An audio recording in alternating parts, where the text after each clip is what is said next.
সংসারের জন্য নতুন নতুন জিনিস কিনতে বরাবরই আমার ভীষণ ভালো লাগে। এটা মনে হয় শুধু আমার না, আমার মতো যারা সংসার ভালোবাসে তারা সবাই সংসারের জন্য টুকটাক জিনিস কিনতে বা পছন্দের জিনিস কিনে সংসার সাজাতে ভীষণ ভালোবাসে। কি আপুরা, ঠিক বললাম তো? তো আজকে আমি আমার সংসারের জন্য ছোট্ট একটা জিনিস কিনতে এসেছি। আর আজকে আমি চলে এসেছি RFL এর বেস্ট বাইতে।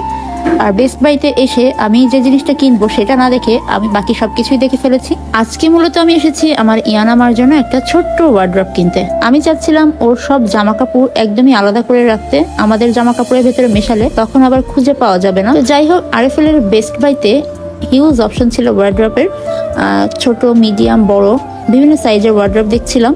আর কালার গুলো খুব সুন্দর ছিল। বাই দ্য ওয়ে, ইয়ানামার জন্য কোন ওয়ার্ড্রপটা নিয়েছি এটা দেখতে হলে একটু অপেক্ষা করতে হবে। তার আগে আপনাদের সাথে একটা জিনিস শেয়ার করি। খুলনায় থাকতে cutie pie by Tamanna page থেকে আমার জন্য মজার মজার বেকারি আইটেম চলে আসলো। আর এটা রিভিউ শেয়ার করতে আমার একটু লেট হয়ে গেল। আপু আমার জন্য এত এত খাবার পাঠিয়েছে। এখানে আপুর হাতে মেক করা বেকারি আইটেম, বিস্কিট ছিল এবং তার হাতে বানানো আরো কয়েক পদের কেক তিনি আমাকে পাঠিয়েছিলেন। এটা ছিল ফ্রুটস কেক। আর এই ফ্রুটস কেকটা খুবই মজা ছিল। এই কেকটার প্রতিটা বাইটে মনে হচ্ছিল আমি ফল খাচ্ছি, এরকম একটা ফিল আসতেছিল। এর পরের বক্সে ছিল মজাদার ইয়াম্মি একটা চকলেট কেক। আর এই চকলেট কেকটা খুব সুন্দর করে আপু ডেকোরেশন করে দিয়েছিল এবং সুন্দর করে আমার ইয়ানার নাম লিখে দিয়েছিল। এটা আবার খুব ভালো লাগছে।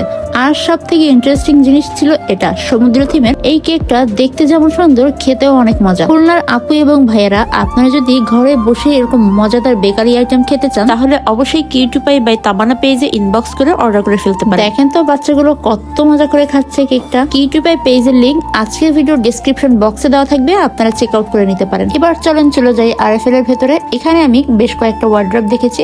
তার ভেতরে এই সাইজটা আমার ভালো লাগছে। এর থেকে ছোট সাইজ ছিল, বাট আমি চাচ্ছিলাম একেবারে মিডিয়াম সাইজের একটা নিতে। তো এটা সাইজটা আমার ভালো লাগছে। এটার ভিতরে অন্য কোনো কালার আছে কিনা সেটা আমি জিজ্ঞাসা করছিলাম ওনাদের। তো উনি আমাদেরকে দেখাই দিল ওই যে উপরে এটার ভিতরে আর বাকি কালারগুলো আছে। এছাড়াও কিন্তু প্রায় 16% মতো মূল্য ছাড় ছিল সিঙ্গেল ওয়ার্ড্রপ গুলোতে। বাট আমার কাছে মনে হচ্ছিল সিঙ্গেল ওয়ার্ড্রপ নিলে ওর জিনিসগুলো ধরবে না, যেহেতু ওর শীতের কম্বল আছে, ওর জামা কাপড় আছে শীতের, ওগুলো রাখতেও বেশ খানিকটা জায়গা লাগে। এদিকে আমার ওয়ার্ড্রপ দেখতে দেখতে ইয়ানার আব্বু র‍্যাক দেখছিল। তো আমি তাকে এই র‍্যাকটা দেখায় বলতেছিলাম যে এই একটা র‍্যাক আমার প্রয়োজন। আমার যেটা আছে সেটা স্টিলের, যেটা পানি লাগলে জং পড়ে। আর এটা যেহেতু প্লাস্টিকের, পানি লাগলে জং পড়বে না, প্লাস পানি ঝরানোরও একটা সুন্দর ওয়ে আছে। আর এখানে আরো একটা জিনিস আমাদের পছন্দ হয়ে গেলো, সেটা হলো আলু পেঁয়াজ রাখার এই র‍্যাকটা। এই র‍্যাকটা দেখতে যেমন স্টাইলিশ এবং রান্নাঘরে রাখলে রান্নাঘরের লুকটাই চেঞ্জ হয়ে যাবে। আর এদিকে ইয়ানার আব্বু বড় একটা ওয়ার্ড্রপ ধরছে এটা কিনবে বলে। তো আমি বললাম এত বড় ওয়ার্ড্রপ কি লাগবে, আর আমাদের ঘরে এত জায়গাও নাই, আর ইয়ানার জন্য এত বড় ওয়ার্ড্রপ না হলেও চলবে। আর ওয়ার্ড্রপের এক একটা ডিজাইন, এক একটা কালার এক একটার থেকে একটা আরো বেশি সুন্দর।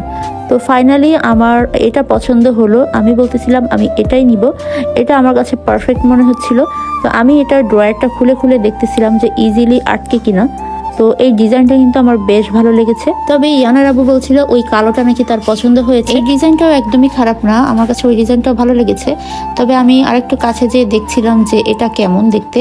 তো এটাও আমি একটু খুলে খুলে দেখতেছিলাম যে ড্রয়ার ঠিক আছে কিনা। তো হঠাৎ করে আমার পাশে হোয়াইট এবং পিঙ্কটার দিকে চোখ পড়লো।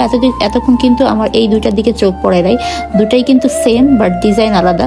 তো আমি আবার বলতেছিলাম যে হোয়াইট কালারটা কেমন হয়, হোয়াইটের ভিতরে পিঙ্ক। তাও বলতেছিল যে না, হোয়াইট কালার ময়লা হলে তখন ওর দেখতে বিচ্ছিরি লাগবে। প্রথমে যেটা ভালো লেগে যায় এরপরে আর যতই দেখি না কেন ওটা আর ভালোই লাগবে না। তো আমরা ফাইনাল করলাম এটা বের করা হলো। বের করার পর আমি আবার একটু রিচেক দিচ্ছিলাম যে ইজিলি ড্রয়ার গুলো লাগানো বা খোলা যাবে কিনা। তা না হলে এই জিনিস একবার বাসায় নিলে আবার নিচে নামানো, আবার চেঞ্জ করা একটা ঝামেলার বিষয় হয়ে যাবে। যেহেতু প্লাস্টিকের জিনিস একটু দেখে শুনে বুঝে তারপরে নিতে হবে। তো বাসায় এনে সেট করে ফেললাম। আমাদের বাসায় একদমই জায়গা নাই, কোনো ফার্নিচার রাখার টোটালি জায়গা নেই। তারপরেও একটা জায়গা বের করে কোনো মতো একটু রাখা হয়েছে। তো আজকের ভিডিওটা আমি এখানে শেষ করছি। আজকের ভিডিওটা কেমন লেগেছে অবশ্যই কমেন্ট করে জানাবেন। আজকের মতো এই পর্যন্তই। আল্লাহ হাফেজ।